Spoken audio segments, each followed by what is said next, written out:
A Jack Daniels swilling, pizza eating, dog hating, whore using, cocaine abusing, hairy back, big belly blowhard from New Jersey. The fat little bastard known as Artie!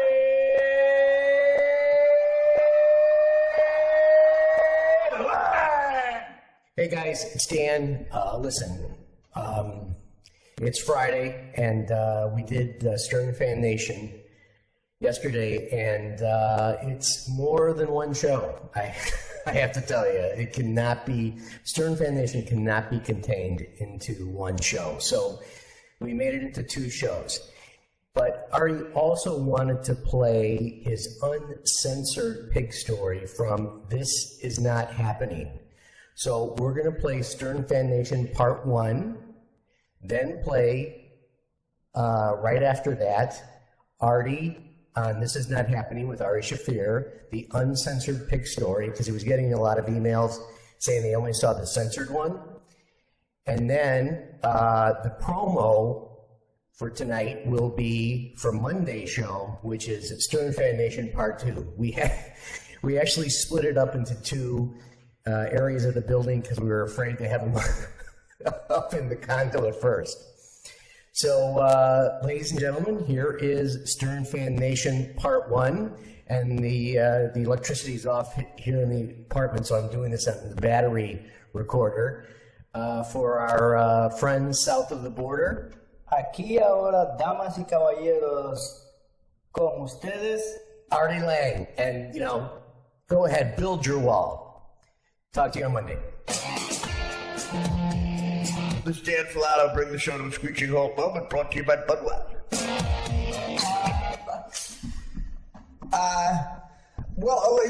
Everybody here is a fan of the show, knows my guest, and he's one of the contest winners. You're second place, Chair?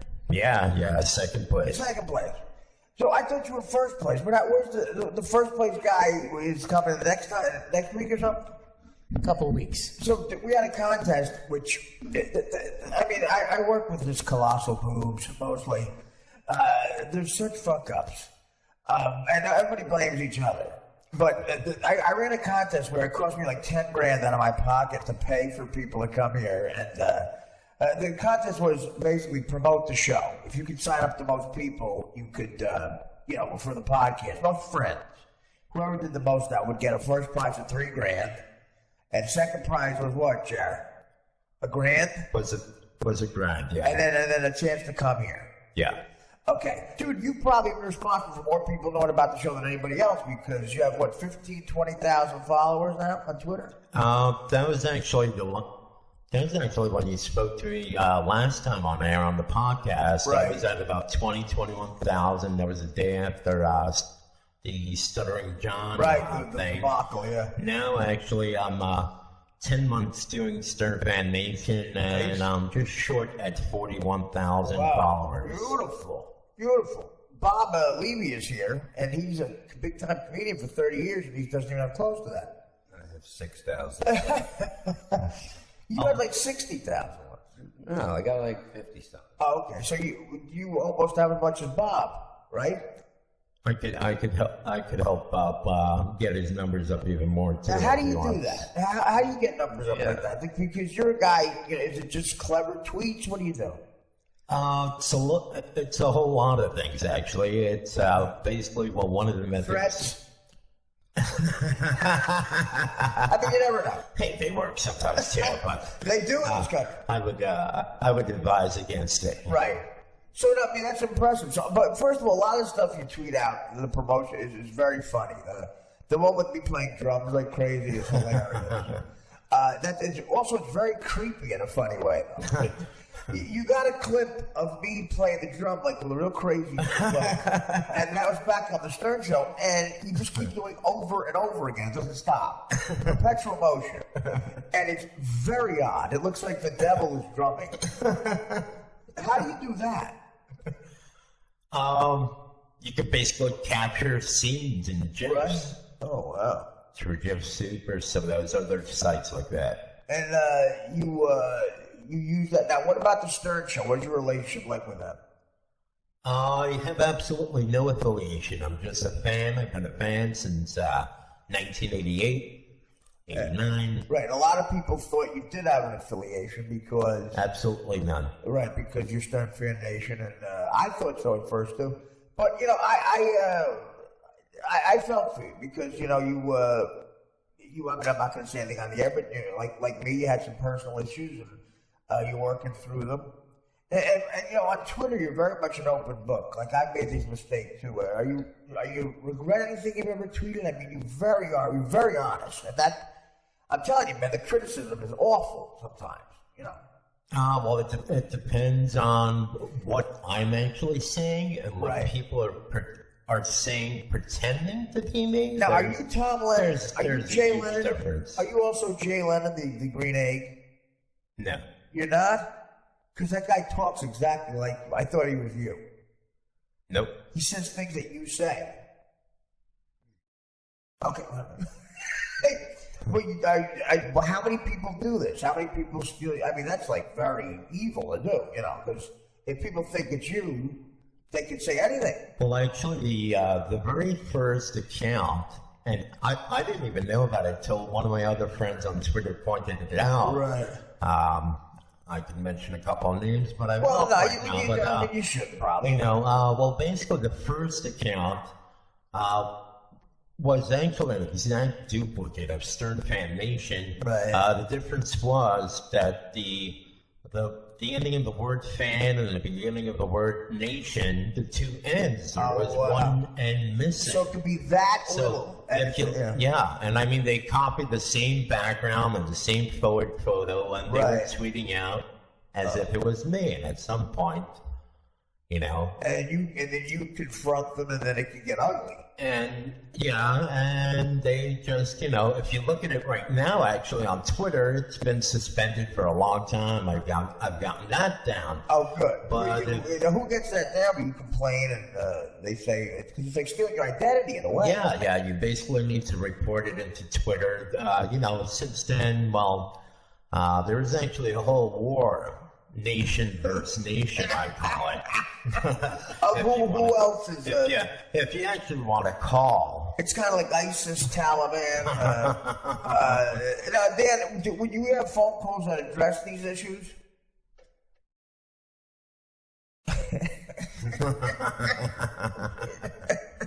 Yeah, but that's my phone. Yes.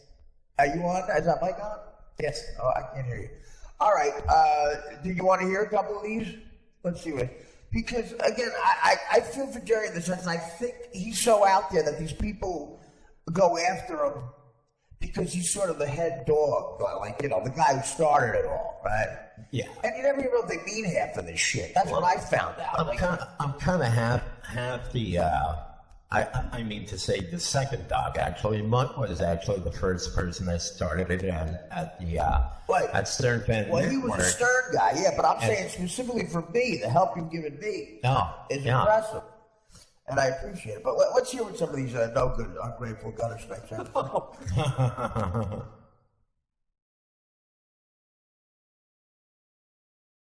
It's pressing play. Hey, what's up, guys? It's Mixoplex. Hey, can you ask that moron, Stern Fan Psycho, to finally fess up and apologize for his Twitter death threats? Fucking guy's got some balls to say that I made it up and photoshopped it. Oh, and can you ask him when was the last time he jerked off to Neil Patrick Harris? Well, guys, we all have the same answer to that as the series finale of How I Met Your Mother. I think we all have that same answer. Or the series premiere of Greatest Time Ever. Now, you threatened to kill Twitter? Or what do you say? What happened? People are saying you threatened to kill me on Twitter. That's what they said. And we discussed this, though. Right? I mean, you claim that he photoshopped it, like you're saying, which could totally be true. I don't know who to believe. Well, actually, the reality of what happened, Artie, is there was basically probably about a good 50, 60 people plus people coming from Stern Nation Show podcast. Yeah. Andrew Jerkoff, Tony Baloney. Wait, Andrew. Andrew Jerko was Andrew Kurlak or something, right? Yeah, right, Andrew. I know a lot of these guys. Andrew Kirchhoff. We have 8 listeners. You got it right. Yeah. I memorized something. I'm a better host than Howard because I've memorized all the names of my listeners. Howard did do that. And Tony Baloney, too. Right, Andrew Kurlik. There's Mixaplix. There's Gutter. Mixes with dicks. Right, mixes with. Yeah, you guys have gay nicknames, you know. And so Mixo sounded pretty rational there, though. Now he claims that you threatened to kill me several times. Yeah. Okay. Well, let's go with the TikTok boom tweet. The TikTok boom tweet. What does that mean? TikTok boom? You're gonna send me a bomb? No, Artie, it was never against you, Artie. Oh, basically, what was happening there on Twitter was, I basically had about maybe 50, 60 people coming at me, right. Trying to basically go after the big dog. Not unlike Donald Trump when he was in between Cruz and the 2 Cubans. Right. And right, that's what Trump said. What are you doing? Very distracting. Yeah. What were they doing? Didn't Trump look like he was waiting for 2 servers to finish an argument there when they were arguing in Spanish? I thought that was hilarious. He said there was 2 butlers. Look, Jose and Juan. Somebody stole the watch. I'll let you guys talk it out. Whatever. And then they're arguing in Cuban in between. Trump's sitting there like a Mussolini. And then he was a big dog. He said the big dogs are coming. They're coming for the big. You're the big dog. And so Gunner and Mixaplix are going to come at you. So they're basically coming. They're gunning for the big dog. Right. And what happened? And I basically warned Mix time and time again. Well, basically the whole TikTok boom tweet was they basically spun that in a way that I was actually going to show up at one of your comedy shows, right, and actually blow up the fucking joint. First of all, I'd appreciate it. I'd plug it if you let us know beforehand. Artie, apparently you're still here, right? Well, listen, I live here. That's what Twitter trolls do, What do they do? They go after the big dog. Oh, of course. And apparently I'm the big dog, so. Well, you are because you started this whole thing. Man. People saw that you gained my affection, and that we were speaking affectionately, and they were maybe jealous. You're saying like we were going to maybe get together the next time I was in Minneapolis, which I checked my schedule was never. And no, we were going to maybe you come to New York, and people get jealous of that because of course my company is very, very sought after, as you can tell. And I think they said, wait, Art, before you get together with this guy, I just want you to know he wants to TikTok boom you, right? Yeah. Well, basically the whole TikTok boom thing was basically me talking to these people that are coming after me, and at that point, I basically got about 25, 30 accounts suspended and banned. And Mary Contrary, Monica's Mary Contrary, called a ceasefire to all her, Twitter people. Wait. That were coming at. Is Monica on your side or she's neutral? She's Mixoplix's broad. Oh, wait, they date? I don't know. Wait, but she's not on your side. She's in with No, she hates me. So does Mixoplix. So is anyone on your side? I have people on my side. Yeah, but they're not. They're silent right now. Yeah, okay. I just won't tell people who they are. But they're in the ranks taking care of things. Out on Twitter.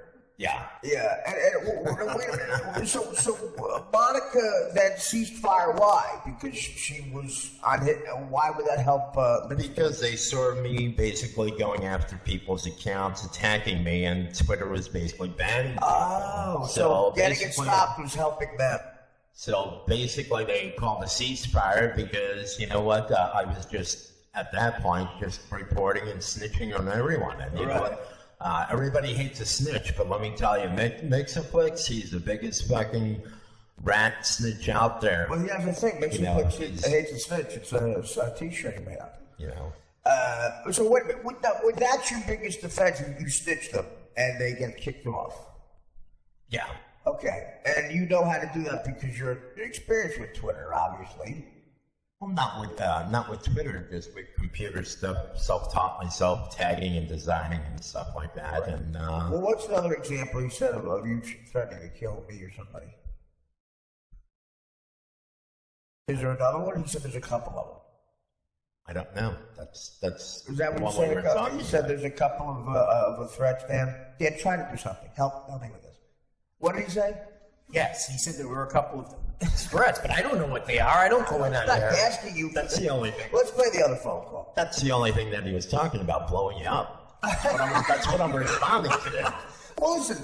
In the vernacular of young people, that's a good thing, blowing up, right? I want to blow up. I'm trying to blow up, actually.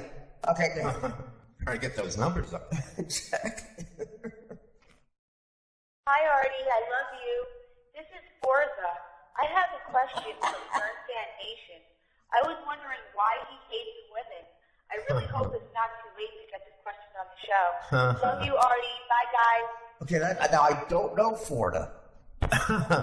Who's Florida? It's actually Forza, like Forza Oh, Italia. I was gonna say Forza. I thought it was short for That's the way it's fornicate. spelled. That would have been right. Forza, like is that Spanish or something? No, Forza. So what about that? You don't like women? That's what you're saying? I do like women. Yeah, I'm sure you do. I get the same thing. You know, because these women, because you call them broad, you don't like women. Of course I like women. Who's gonna vacuum? Well, actually, Dan doesn't know. But well, you know, we like having sex with them, right? It's very difficult to talk to a woman. Do you find that? I mean, you should have been, you know, a great conversation with. What about Twitter? Have you ever got laid on Twitter? Like, you know, from a chick you met on Twitter? no. I've been married before I ever went on Twitter. Now we talked about this. You have you're married. Are you still married? Yes, I'm still married. Married for 7 years. How's it Known going? my great, beautiful wife, Victoria. She's actually listening right Oh, now. well, we're not. Are we on live? No. Oh, okay. We should No. go. Is she in the room somewhere? Because I'm very paranoid. No, well, listen. You say the first time we talked for a couple hours on the phone. You say you do love your wife, and you feel bad sometimes if your anger does get the best of you, and you yell at her or something, right? And you have hard times. I did the same. I lost a lot of women. It's what love's about, you know. When you love somebody, sometimes, you know. I try to say you that yell at it's each passion, right? It's passion. Yeah. Mom, I But don't know what you're doing. Are you all right? No, Bob. Because it's very distracting.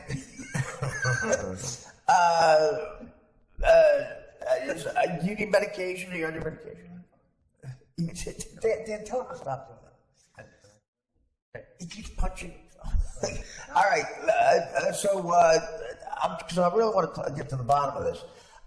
There's great passion for the on the angry side out there, and I as the head muckety muck here, I want to try to stop this because I feel you guys are saying very vicious things to each other.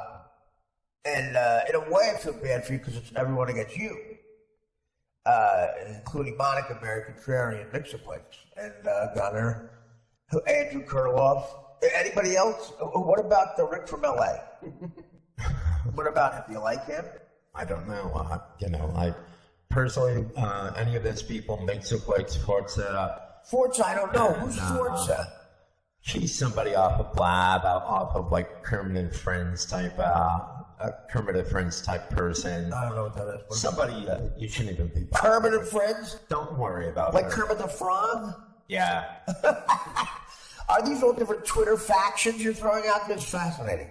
Actually, Kermit and Friends is a show ran by Lisa Jordana and Bronk. Who's Lisa Giordano? Oh, wait a minute. Benji. Benji's girlfriend. Right. From the Stern Show. Now, she was after my time. What did Lisa do that? She wrote on the show? She texts me all the time. She tweets me all the time. She goes, we should talk because, you know, I was there after you were there and I have no interest. I haven't tweeted back. Should I? Do you like her or does she not like her? I think she's okay. I don't really know her, to be honest. What about Benji? Is Benji waiting on this? I haven't really spoken to Benji either. I have no clue. Have you spoken to anybody affiliated with Stern? And your Stern Fan Nation? I mean, what about you changing your name to Artie Fan Nation? And then what happened there? I mean, I was very hurt. Is that still a possibility? Well, I definitely have an idea for that. I'll speak to you off mic on that. Why? Oh, because it's good. You don't want people to steal it. It's that good. Yeah. All right. Well, I don't plan on talking on mic, so we have a problem. I'm kidding. I'm kidding. Tell Dan. Now, what do you think of Dan as a go-getter, as a producer? I mean, you look at him here, the sweatshirt. Do you feel Dan screams type A personality? Do you think I scream type A personality? Dan's a good guy. That's a good guy. I mean, the two of us look like we've given up, right? I mean, I think we all kind of look like we. I mean, you don't look like a young Trump either, but yeah. I've given up to you. No, but you said you're a comedian as well, right? No. Well, you said you were a comedian, right? You told me you were a comic. You're a writer, a comedic writer? Well, I write, when I used to actually be a realtor for about 10 years. I used to write all the ads. Okay. Like, what were some of the ads you wrote? I don't know, just advertisements for apartments, for buildings. Like clever ads, like trying to win them with humor, like get them in the house with a humorous ad? I just asked them to retweet if they want to buy the house. That's all, Just you came up with that. Follow and fave and, do all the... Make sure you reply, too. Did you copyright... at this number. Did you copyright make sure you reply?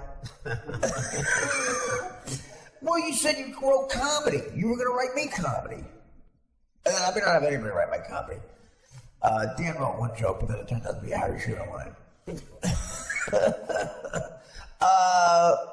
What is that? His hotel? Your hotel.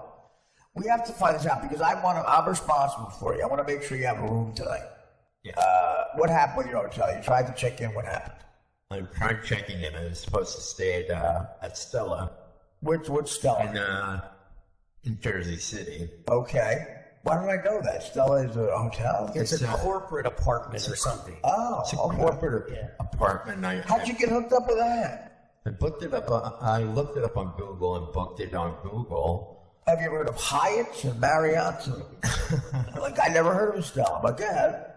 It's basically a condo suite with basically a Manhattan view. Oh. Really nice apartment. You've been in it? I've seen pictures of it. And you couldn't get in? What happened? Apparently, I thought it was, initially I thought it was some sort of hotel type scenario, but it's not. I guess it's... Hotel scenario? What does that mean? You're allowed to stay there? A mint on the pillow? What is the hotel scenario? Overcharging for phone calls? I feel terrible. I'm going to make sure you get it. You know what? You couldn't get it this time. This sounds like the work of Mixoplex. Is it possible American Cherry Mixoplex got to those people with Swartha? Quite possibly. This is intriguing. It's almost like you're James Bond. And you go to, excuse me, I'm here for my reservation at Stella. The name's Nation. It's not that Nation. Sorry, sir. Some beautiful blonde goes, sorry, Mr. Nation. Mr. Mixoplex has said his room. That's his room. Cut to you fucking Earth America. And we called the place, and it won't accept phone calls. You call? It only accepts email. Well, because I felt bad. Are you trying to pitch pennies here? How much? I mean, we gave you money, right? How much money did we give? We gave you like $30, right? Did you say? What do we give you? It was 200, right? Up to stay in New York, God, the world's your oyster, Dan. What kind of cheap fucks are we? Yeah. No, it was he picked the place. I said, you pick the place, and he wanted to stay 2 nights, and we'll pay for one. How did you find Stella? It's almost hard to find on something. the internet. It was one of those, like, scams? Airbnb or whatever, Airbnb type deals. Oh, B&B. Okay. What does that mean? Well, for Dan, it's boys in the beds.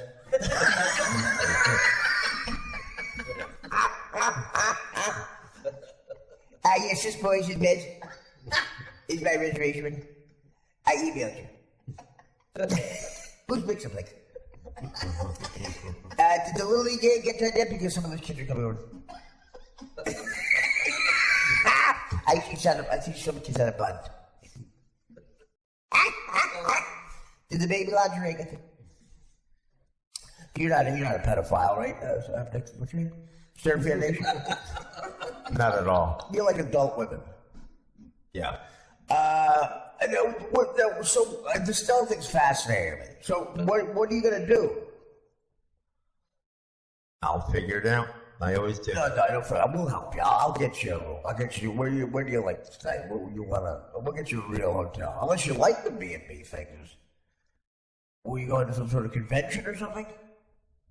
No, just hang out for my birthday weekend. With, what was your wife for your birthday weekend? Oh, you have friends here? Yeah. Is it insulting if I don't believe that? Where are they? What friends are they? They're in Long Island, New Jersey. They're basically spread around the tri-state area. Do you know them from Twitter? No. These are people that I've known for anywhere from 20 to 35 years. Oh, so it's a 15-year thing. Believe it or not, Artie, I'm actually a very loyal person. I don't doubt that at all. By the way. I just think maybe, like a lot of us, maybe you hit some hard times, right? And, yeah. Doesn't mean you're disloyal, though. It just means, you don't have any long sleeve shirts, apparently. Now, is it cold up in Minneapolis? It's been kind of cold. This year hasn't been that bad. Where are you from originally? You're not from here, right? I'm originally from Brooklyn, New York. Brooklyn? Yeah. Right, okay, Brooklyn. now what happened? I lived there, for 34 years. Right. And we basically decided to move out to Las Vegas. Great. Out there. I couldn't. If I lived in Vegas, forget about it, man. I mean, why did you move to Vegas? Just change of scenery. At that point, I was taking care of my dad, and my dad and my sister, and sick. Yeah, he was basically going downhill since my mom passed, and there were basically too many memories of my mom in that house. That's hard, yeah. I just wanted to go to hotter weather. Right. Oh, you want hotter weather? Yeah, so not Florida. Yeah. Florida's kind of like you went the road to Australia, went out to Vegas. Would you like it out there? You've been there before? Like, are you a gambler? I mean, that's a different thing. Most people go to Florida, which is a little less, that's boring, I guess, compared. Yeah. If you could look at a replica of the Eiffel Tower, it's always fun. New York. Where'd you stay? Where'd you live in Vegas? By the Strip? Probably about 20 minutes away. I actually lived. Where'd you definitely live? We lived in. Probably. No, I'm kidding around. It's over comic to me. So you settled in Minneapolis. It's a weird road. I'm just trying to find that out. You sound like a productive person. Were you in sales? What career did you have? I used to be a real estate agent for 10 years. I can tell you're probably good at that. Yeah. And what happened? My you don't have to say everything, by the way. Yeah. Well, I decided to go into a different direction. I got into imports and exports. Okay. And I think I got a feel we should leave it there. Probably. Oh yeah. Okay. Is there something waiting for your dork right now that's alive? Well, it was, of course, all legal. I'm sure textiles, right? Steam goods. I can't really talk about that. Okay. A lot of it's from South America. I'm wondering at what point to embrace Twitter. Twitter comes and hits the scene, and you find out all your skills in writing stuff like make sure you call and buy this house, and all those skills writing witty stuff, working 140 characters or less. Yeah. And how do you embrace Twitter and become such a Twitter legend? That I think makes Netflix jealous of, by the way. Hey, everybody can make up their own mind. I think they are. I think that's a lot of followers, dude. I personally have a lot of good fans that are my regular fans. 40,000 people for the non-celebrity. 40,000 people is. Actually, Bob is. Well, he's not a celebrity. And 60,000 people is a lot too. I mean, Bob gets it from purely being funny, and this is just. You have a lot of stern people when you report what happened on the show, like a Mark's friggin' or something, or you just you comment on it. I comment on it. Normally, I'm up at about probably 4:30 in the morning. Right. And I'm normally up listening to the Stern show. You know, when it starts up, and basically try to live tweet through the whole thing, and you know. Oh, you live tweet the show? Okay, there you go. Yeah. Yeah, I'm glad I missed that era. Oh my God. Artie's sweating. Artie's sleeping. Artie's snorting through the Kathy Griffin Ennis speak. What's the matter? No, we. Oh, do we? Yeah. Why? Who's making us go? They need this room. For what? There's something else To fuck up my house? Well, let them come in here. Sam, tell them to come in. I'm sorry, Stern Fan Nation. Do you like to? Do people? You like to my SFN? Is that like a short thing for you, like on the show? Like you like that nickname? Do you have a nickname on Twitter? SFN or no? Well, do you have a personal hatred for people like Mixaplex? Because I just want to try to snuff that out. Because if one of you guys get hurt, I feel responsible. I don't have any. You know, he's basically a jealous stalker. Yeah, right. And you know what? Of you? Who stalks you? Yeah, I basically muted him and blocked him, and you know what? He'll still go at it, and at that point, you know, you blocked him from you, and he got all mad. Apparently so. You know, he tags anyone that I tag or that I speak to personally, and right. You know, but. Well, I mean, you know, it's what haters do. Twitter. How often are you on Twitter? How many hours a day would you say you're on there? It varies on and off through the day. Yeah, you seem to get on there quite a bit. I juggle quite a bit of stuff, you know, between Twitter, I also sleep. Well, sleep. How often do you sleep? It doesn't sound like you sleep a lot. Like you're very, may I say, a go-getter. I mean, more so than me. You're tweeting. You're on the run. You're reminiscing. You're working on a marriage. You have children? No, I don't. Okay. You sure about that? Could it be a kid showing up from Vegas or 13-year-old chubby Filipino kid? No, it's just me, my wife, and cats. How many cats do you have? We have 6 cats. Right. Now, so you tweet, and how often do you have sex with the cat? You like to drink. Sometimes I think you're like me. You mix drinking and tweeting. That's a bad thing, right? Yeah. I've really tried to stop doing that. But in your darkest times, I must say this. I mean this as a compliment. In your darkest times, when you're in the depths of that, you're tweeting out that stuff that really, quite frankly, scares me. Because as a person who, listen.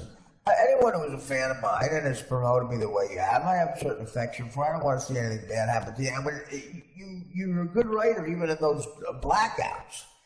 Do you think you're in a blackout when you're writing all that stuff? It's very dark. Yeah. Sometimes it's dark funny. Like you can tell you're creative even in that. Yeah. But I feel bad for you the next day because you're always very apologetic, and I'm the same way with Twitter. When I do something that gets me in trouble, the next day you're like, oh my God, And Artie, I definitely want to say this on air. Yeah. I sincerely, just really want to apologize to you. Not even to the fans. Don't worry. Fuck the fans. Fuck Mixoplex. Right. Fuck all those people. I love those guys, by the way, but I understand. I know where you're coming from, right?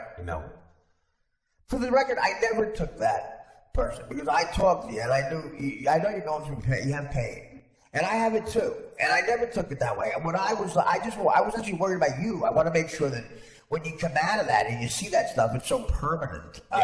You don't feel like harming yourself. You never feel like that, do you? No. Okay, because when you say it, I know you're kind of messed up, and dude, look, I've been there. But I'm not going to judge that, and I just want to make sure you're all right you should be. In a way, this is a compliment because even in that blackout, you can tell you're a creative guy. Like that, right? It's pretty impressive what you put together. It's just to go, wow, should we fly there and make sure he's okay?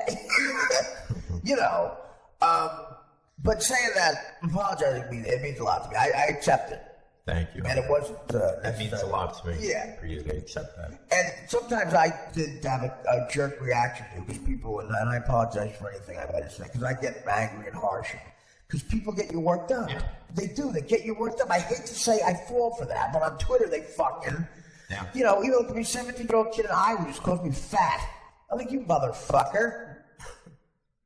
I go, fuck you. And he goes, you're fat and gay. I'm like, you motherfucker. How dare you? I said, you're fat shaming. What about politically correct stuff now? It's annoying, right? The calling someone fat jokes are now called fat shaming. Did you see that? Or, yeah, fat shaming. Or body judging. In other words, Joan Rivers fat shamed Elizabeth Taylor. Not allowed anymore. Can't call somebody fat. Your thoughts? Political correctness is going to hurt you because you work edgy. You know, what do you think about that? Basically, everything nowadays is just becoming politically correct. You know, you can't say the word nigger anymore. Oh my God, Jerry!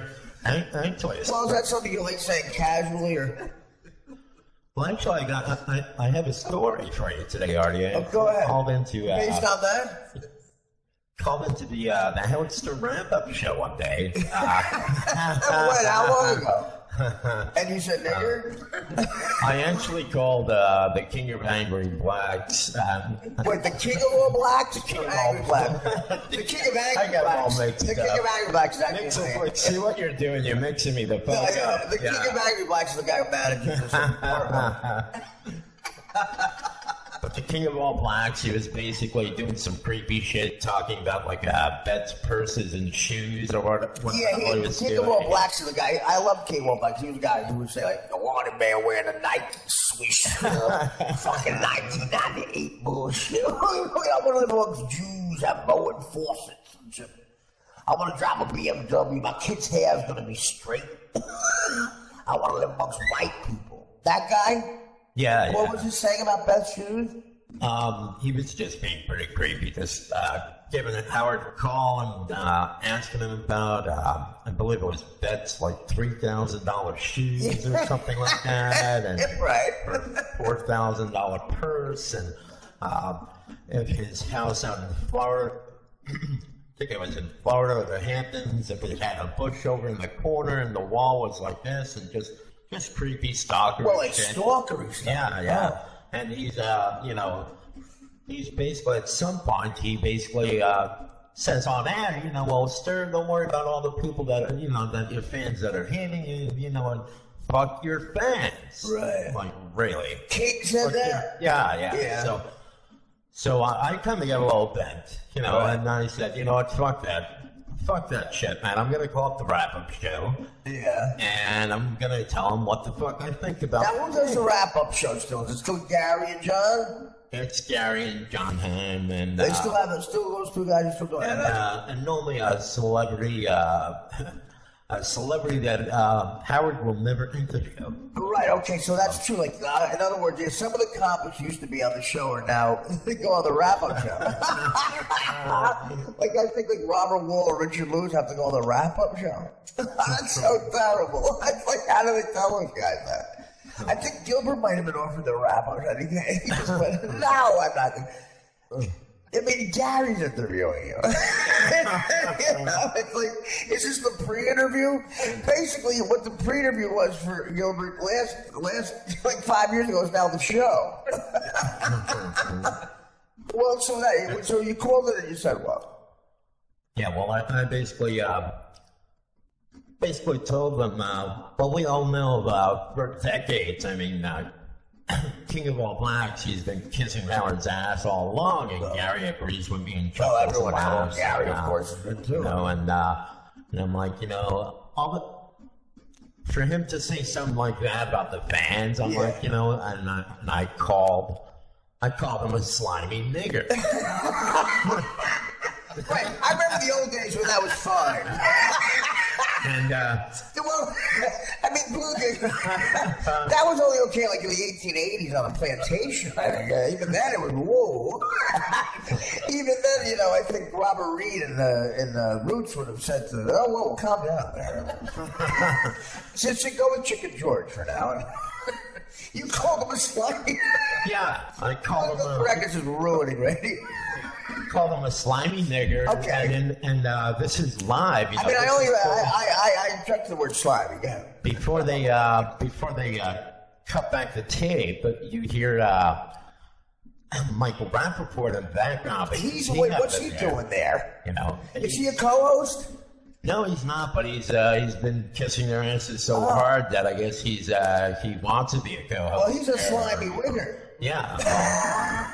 So should have went with that. So his reaction, actually, he's like, you know, you'll never hear it on the actual show because Howard has a 90-second delay now, right? And you hear Rappaport in the background going, "Whoa, you can't say that," and blah blah blah. Right. And I'm just like, yeah, you know. I'm like, yeah, the king of all blacks, he is a slimy nigger. And, right. And Rappaport, you're a slimy wigger, you fuck. Wait a minute, you stole my wigger. You did not say that for real. I did. You did? I did. They cut it out. No. They did. Admit that I made it up and you just stole it. There's a 90-second delay. So there's no tape of it. Does anyone believe you didn't just steal that from me? You'll have to ask Howard. Yeah, next time we have brunch. Well, good for you because not good for you in the sense that I mean, that's a bit harsh. But I did use it in the correct time. Yeah, he's African American. Well, I think here's the difference. The old days, Howard would have let that on because he would have found it interesting that somebody has that much hate in them. You know, do you hate black people? No, I don't. As far as the nigger word, it was more in reference that he was being a lowlife. As far as telling Howard, you're right to tell the fans to fuck off. Basically. So you're saying you're one of those people that says the word nigger has many meanings. It doesn't have to be a black person. It's just a lowlife. It could be white people, right? It could pertain to anyone. Right now, who does it? Give me an example of a slime nigger who's white. I don't. You can't think of one. Actually, I can think of one. A slimy white nigger is Mixoplex. Hey, we know that. Are we sure he's white? Because that's a very hip name. Supposedly, he's from Australia. Oh, then he's definitely white. So, unless you have plates in the background, that's his lips. Do you know any black people? Are you friendly with any black people? I actually have black people in my family. No. I do. How close? Cousins? In-laws. Really? No, in-laws. Well, yeah, in-laws. You have wedding? Are you sure not just waiters at a wedding that you've been at? Nope. Now, in-laws. So wait a minute. So one of your female cousins or sister? Your sister married a black guy? I'm not going to get into details. Oh, you must have been devastated. No, not at all. No? As you could see, personally myself, I'm heavily tattooed, so the way I look at my views on people, right. I'm a multicolored person, and I look at people for who they are. Not now, if you're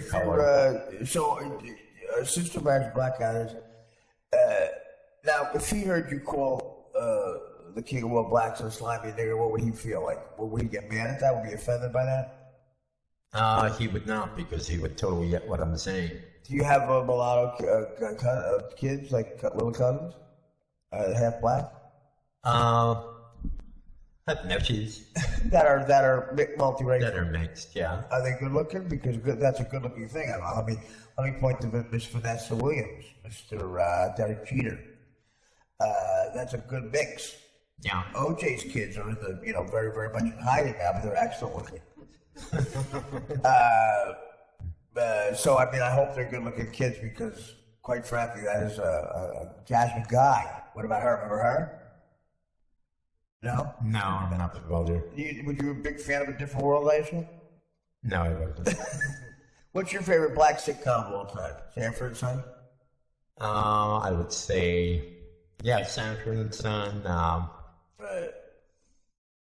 Jefferson's Different Fruits. Do you like the first line or the second line? First one. You gotta go with the first You one. got to. The second one is just really nerdy. Too articulate. Are you a sports fan? Do you like the Vikings? No, I'm not. I'm not a sports fan. None sports. Now it looks like you're in Minnesota to join ISIS eventually. What is it about Minnesota? We have a Minneapolis guy here. Why do all these white people who join ISIS? Why are they all from Minnesota? I have no idea. I guess there must be an ISIS population. Well, there is. I mean, right there, they're all from Minnesota. Yeah. Kirby Puckett, before he died of glaucoma, was in ISIS, right? Prince. I've suspected him for years. I would love Prince to join ISIS. Have you ever seen Prince walking around your neighborhood? No, I haven't. Good. That's what your neighborhood went then. Well, what about Minneapolis music? Are you a Prince fan? I know maybe first, the Purple Rain. He's half Italian. He's half Italian, Prince. That's where the real anger comes from. Tiny guy. What about now? You're like me. I don't want to put words in your mouth, but I assume your favorite Prince song is Raspberry Beret, of course, right? Yeah. Okay, of course. I mean, yeah. I mean, that's a given. That's where I think me, you, and Mixon can have a common ground. So I want to get to the bottom of the hotel thing. Is there any other? Listen, I won't ask any questions. Can I give you? Is there any other place you can have sex with a kid that besides Stella that in New Jersey City? What's a B&B? Explain it to me, Dan. You yelled that out. What is that?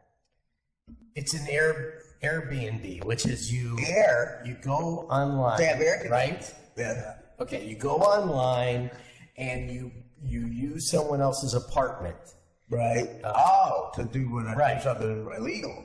No, you use it. You're gonna stay. You're gonna stay there. I'll meet you. Yeah. Did you let you have a cell phone?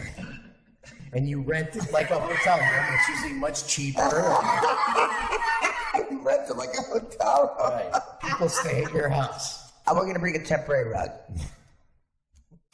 Are you pitching? Is there a law you can only pitch 3 innings? Or are you going to be late? Yes, I've got an area where you can put your cleats and everything. I'll do laundry. So it has nothing to do with pedophilia at B&Bs.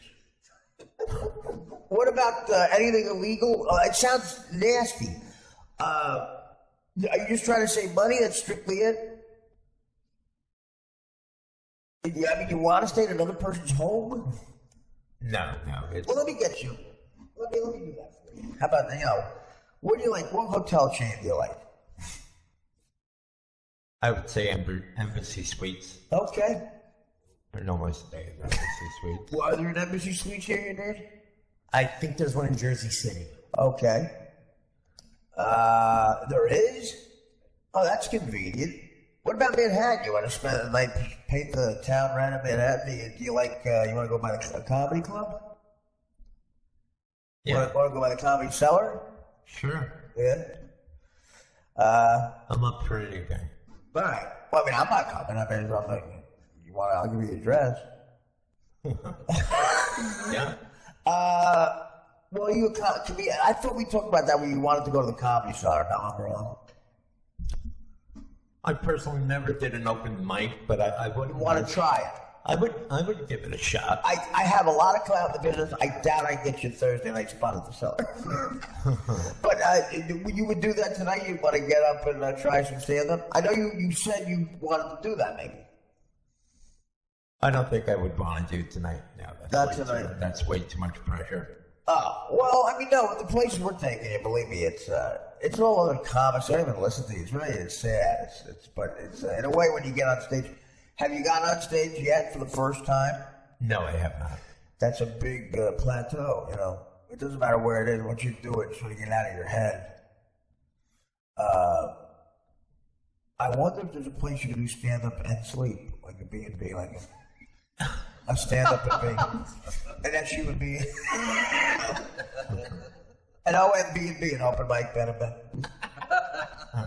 But is that a real aspiration? You say the comedy? Do you want to do stand-up? No, that's Okay. Oh, I thought we were talking. I thought you wanted to do that. It's something I would want to try one day. Right. Not as a career or anything like that. Now, are your career goals involving Twitter? Like you want to evolve this Twitter into something where it's a moneymaker? Yeah, eventually it will be. How do you do that? Like,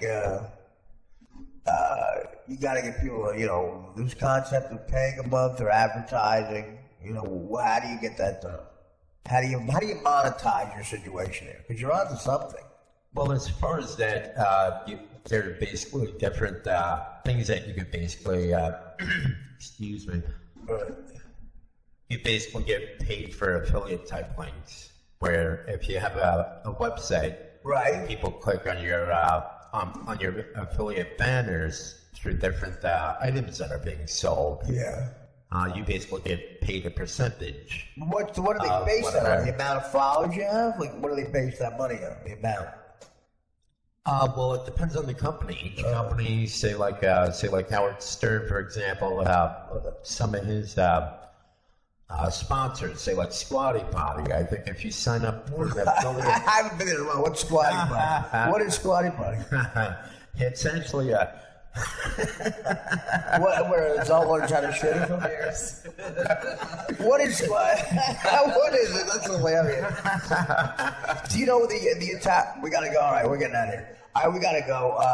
We'll continue this on. You can come upstairs. You can come upstairs, and we'll talk more up there. But I'll give you some tribute. In the 8.5 years tribute, 8.5 years I was there, Howard was embarrassed to read only one commercial. And he asked me to read it, and I did. One commercial. You know what it is? As a fan, do you remember? No, I don't. Ashley Madison. He just got serious with Beth. It's so funny how he called that. He looked at it and said, I'm not reading this. He goes, what happens if they hack into it? And the guy, the Ashley Madison guy, we had him on our old show. The guy said, it never happened, but you're totally safe. And I'm not reading it because he was going to marry Beth. And I read it. I'm joking. And he was fucking right. It's hilarious. Well, Mix and Plix, Gunner, Monica, as far as I'm concerned, you're in this conversation. And in spirit. And we'll continue, and we'll get, we'll see if the Little Leaguer can change the schedule, and we'll get another hotel room for Dan and Sergey. Dan, you change that sweatshirt. Who was that blonde? Who was she? She looked nasty. She just started yesterday because the regular guy found out he's going to be out for like 3 months. Who, Greg? Yeah. What happened? He got sick. Sickle cell?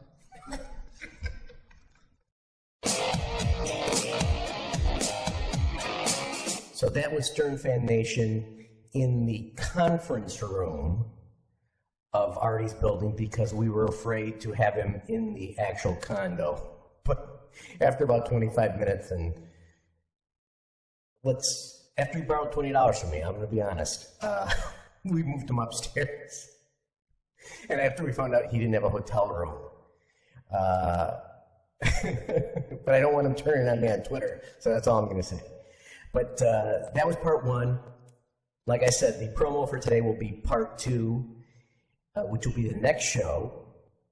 And now, from This Is Not Happening with Ari Shaffir, here is Artie telling the pig story. The producers of the show, I think it's in its second or third season, said it was the best story ever told on This Is Not Happening. Ari told Artie that. A lot of A's in this story. And we feel, and everyone has demanded, that they hear the uncensored version of the story, and Artie wanted everyone to hear the uncensored version of the story. So here is the pig story from Mad TV, Artie Lang. This is not happening, and we still have no electricity here in the condo. Bye. His first comic, what an honor to introduce him. He's absolutely hilarious, a legend of stand-up comedy. Please give it up for my friend and yours, Mr. Artie Lang, everybody. story has to do with cocaine. And, yeah. Listen, I've had a love affair with cocaine, love-hate affair, you know. It's, I mean, I'm the only guy who ever got fat on cocaine as far as... I went to rehab for coke. I swear to God, this is a true story. I'm in group therapy, and this black kid walked up to me and said, "What are you pouring that shit on cheeseburgers?"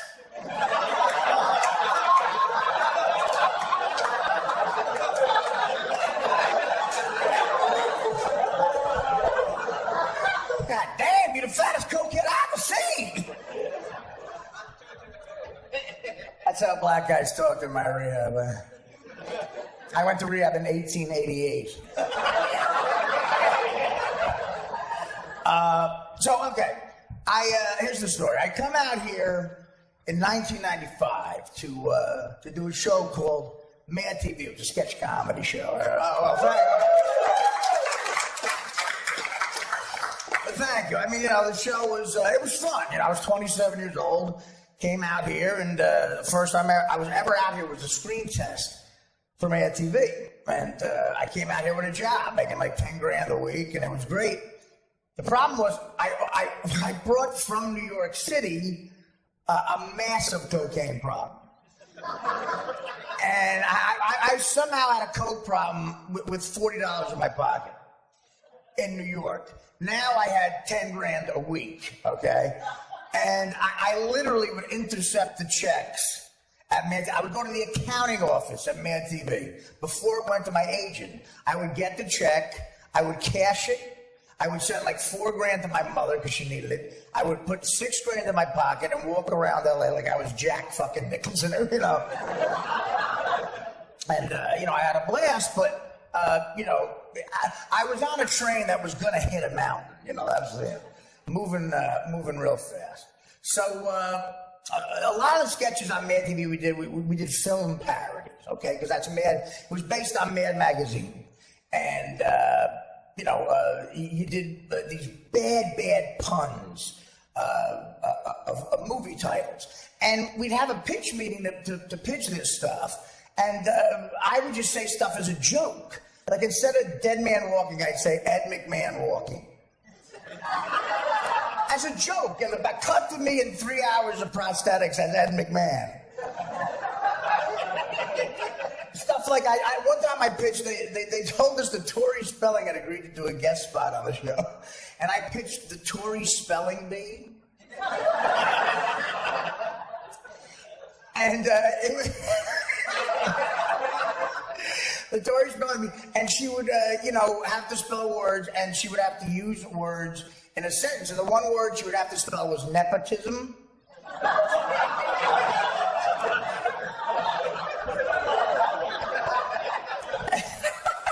And then usually in a sentence, and the sentence was her looking right at the camera going, "I like nepotism."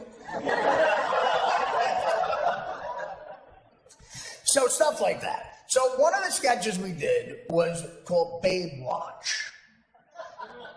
And that was Babe the Pig in Baywatch. My hand to God. So guess who played Babe the Pig? Mine. And there was a lot of fucking money for these sketches at the time. We had a big budget, so we shot it on location in Malibu. It was a 2-day shoot. I go out there, I had to be there at 4 a.m. to get 3 hours of a pig prosthetics, a pig face, a pig snout, 6 teats, the bikini top on each one. That was the joke, you know. And you didn't see us at the Emmys a lot back then. So anyway, yeah. So 6 teats and a pig snout. Now the woman who did the makeup was the best in the business at this. So 3 hours of prosthetics, I looked like a fucking pig, man. I looked in the mirror and I was like, my God, I had a pig snout covering my mouth and my nose and the ears and all that shit and the teeth. So I go back to my trailer. We got about an hour before we're shooting. I go back and I start eating. Now I catch a glimpse of me in the mirror eating.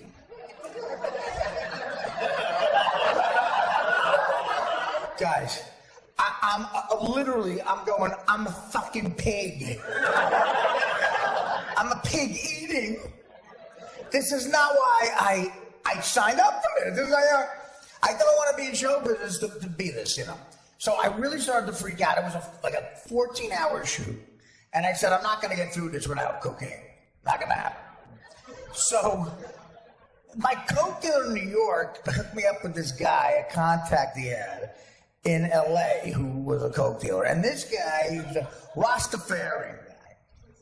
I don't want to be, you know, racial, but they just happen to dominate that business. And he was the best cocaine dealer ever. He was always right on time. You called him, he was like, I'm there, you know. He was always at a party, no matter what time of the day it was. He was like that, like Harvey Keitel in Pulp Fiction, you know, the wolf, like, you sending the wolf, baby, that's cool in the gang. So I call him. I call him from the set. And I go, dude, you gotta meet me on the Pacific Coast Highway. We're in Malibu by Oxnard. He goes, you gotta meet me. I gotta get something from you. I gotta get an 8-ball from you. And he goes, all right. Can you get to this restaurant, Duke's? Can you get to the restaurant on the Pacific Coast Highway? And I'm like, yeah, I think I can. So I hang up with him. I look around. Now I'm in every shot of this sketch. I look at the assistant directors, and not looking for 2 seconds. I run to my car, I get in my car, and I speed the fuck away. I just speed away, I do like at 90 miles an hour. Looking, I'm telling you, exactly like a pig. I do like 90 up the highway. It took about 20 minutes. I get the Dukes. I pull in. He's already there. The fucking guy. He goes, we got a brunch at Dukes? What happened? Because, I mean, anyone here who does drugs, you got to score, you know, coke or heroin or, you know, we all know what it's like to score heroin, right?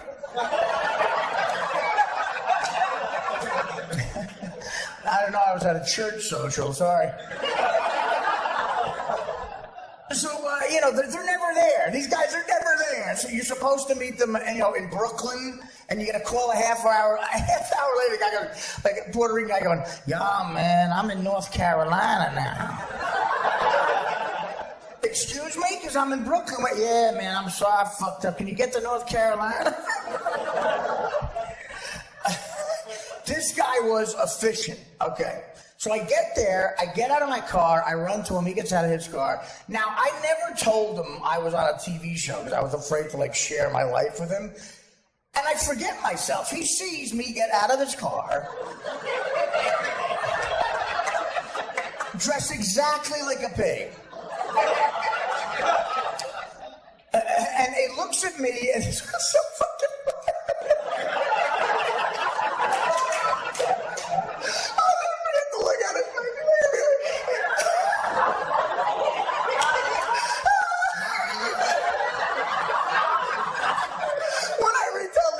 This might be the funniest fucking part. He looks at me and goes, damn, man, what kind of crazy shit are you into? We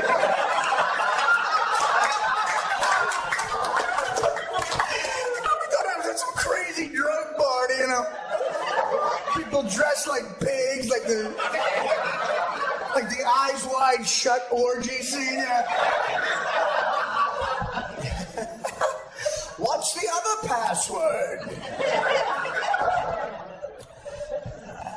So I said I had to come clean. Oh, no, I'm on a TV show. I'm doing a sketch. Like I'm paid the pig. It's a long story. And then he goes, you got a show? What show you on?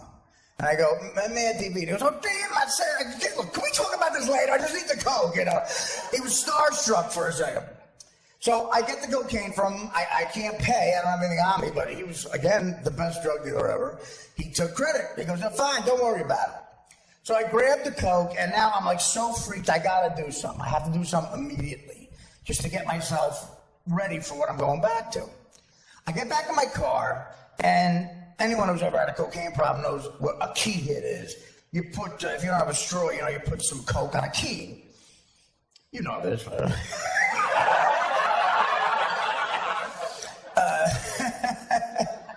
I apologize. You look really grossed out by me, but for a ton of reasons. But so I put some Coke. Again, forgetting what I look like. I put some Coke on the end of a key. I go to do it. I can't get the Coke through the pig snap.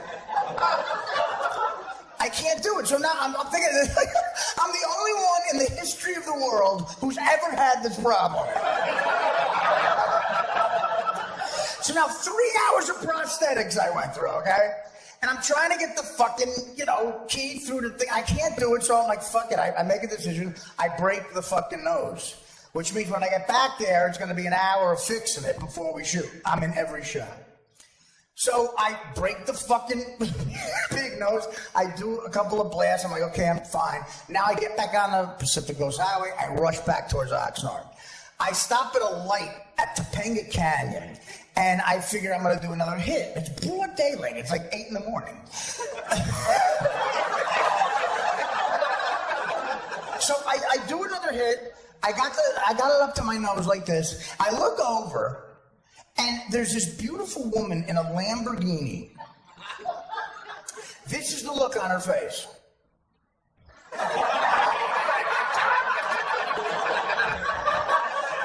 And I realize she's looking at a pig driving a car doing cocaine.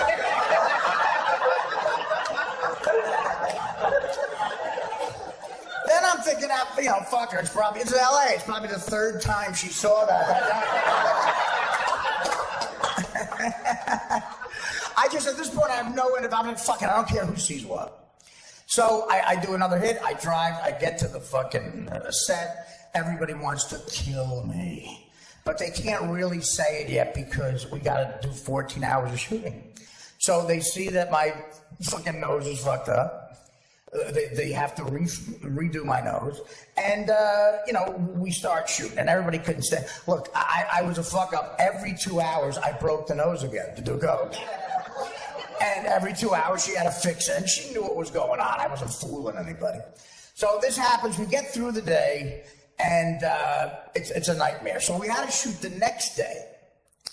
They got us a little motel right on the ocean there, which was next to the shoot. So I go in, I fall asleep. They rip all the shit off me. I fall asleep in the bed. I wake up the next morning. At some point during the night, every bad thing in my body must have just fell out of me. I shit the bed. And I had a lot of bad in me. I wake up, the scene in The Godfather, the horses that where he wakes up, he sees all the blood. I was like, ah! Ah! I had shit all over the bed. I was late. I had no time to clean it up. I took a steaming hot shower. Steaming hot.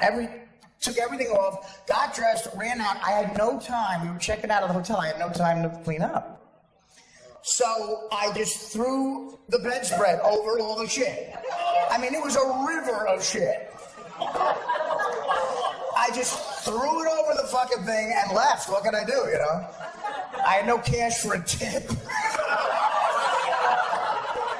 Which is very rude. And I got there, I got through the day, everything was fine.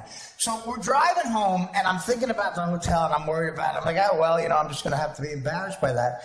But then I realized the room wasn't in my name. The room was in the name of the first assistant director.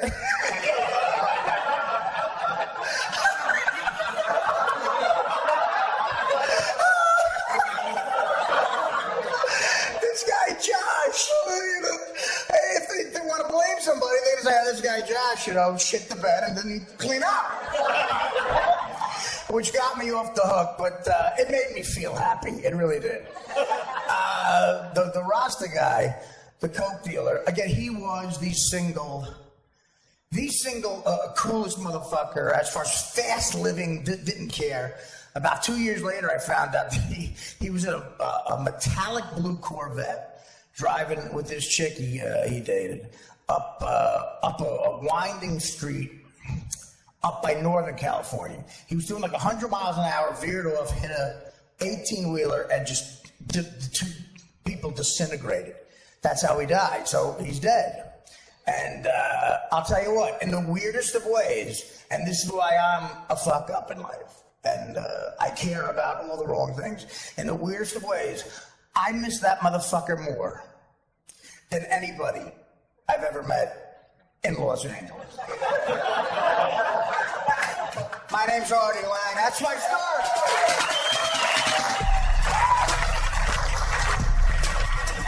The Artie Lang Uncensored Podcast at artiequitter.com.